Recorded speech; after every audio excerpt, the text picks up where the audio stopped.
so we pray that this construction be truly an expression of Avodat Kodesh, holy work. And we pray that our workers will be blessed with safety and strength. May we be blessed in weeks to come to rekindle our sacred flames of holiness, joy, and beauty, that this house will continue as a beacon of light, love, and peace for our community, our nation, and our world. Biyadenu simply means in our hands. And it was an expression both of determination, of capacity, and of optimism that what we have been seeking to accomplish in this renovations project is doable, and we all had a role to play in bringing that dream about. Even more than enhancing the physical space, we've enhanced that spiritual dimension of who we are as a community. The very structure of the Bima, participatory music, closeness to the congregation, handicap accessibility, a less formal style of worship. It's all right there in what we'll see now moving forward to the future. We were spending all our time trying to get the pledge model instituted at the temple. After that, we said, what's our next logical step to keeping this idea of making the temple inclusive and welcoming, and the physical facility was a kind of a natural for us to start looking at. What we first worked on was, what don't we know?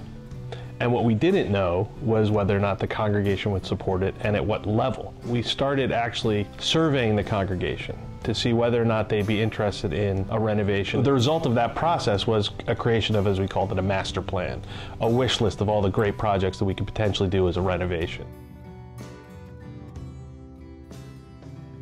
The main priorities were to renovate the sanctuary, the social hall, the fellowship room. Once we made those determinations, the campaign cabinet was assembled. The purpose of the campaign cabinet was to put together a group of people who would have a good handle on a large piece of the congregation and get a good sense of determining the capability of fundraising. I've been involved in some major construction projects that were significant, but that was in a commercial setting and in a more corporate environment. It was always about efficiency. It was always about best use of space, but it didn't have that kind of heartstrings that comes with the connection that every member has with the temple here. The day that I came into the office and Sarah had purchased everyone pink hard hats was something that made us all feel part of the construction project. That was really fun. I'm so proud of the team that stuck with this project for many years and brought it home from a dream to a reality. First of all, it's a lot of work running a campaign over a long period of time. It's not instantaneous. It occurs in several different phases. I learned that we've got a lot of really passionate and committed and engaged people, and a lot of people contributing in a lot of different ways. It was more difficult, I think, than I imagined in some ways to approach people, to ask them to give.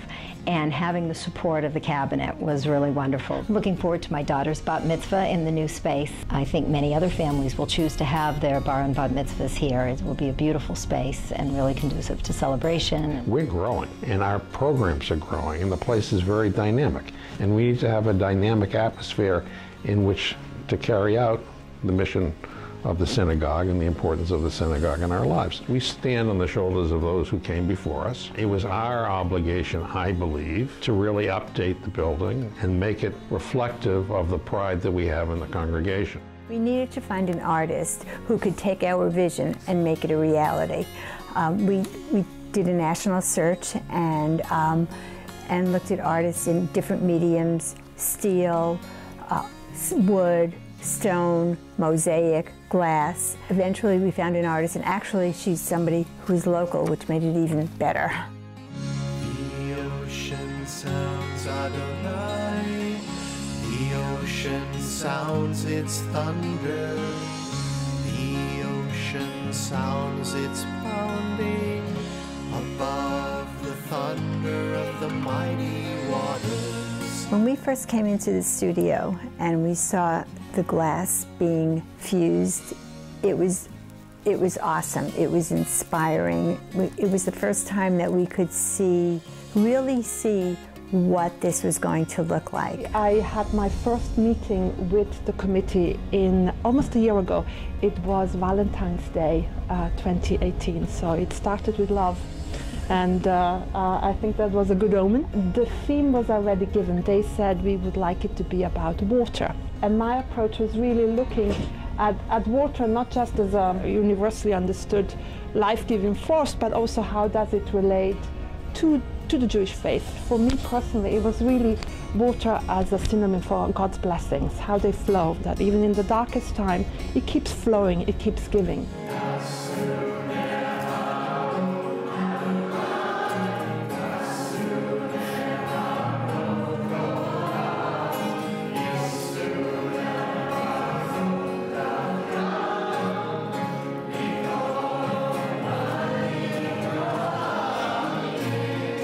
Together we make our building a sanctuary, so that all who pass this way will see and will feel and will know, surely God is in this place. This is the house of God, and this is the gateway to heaven.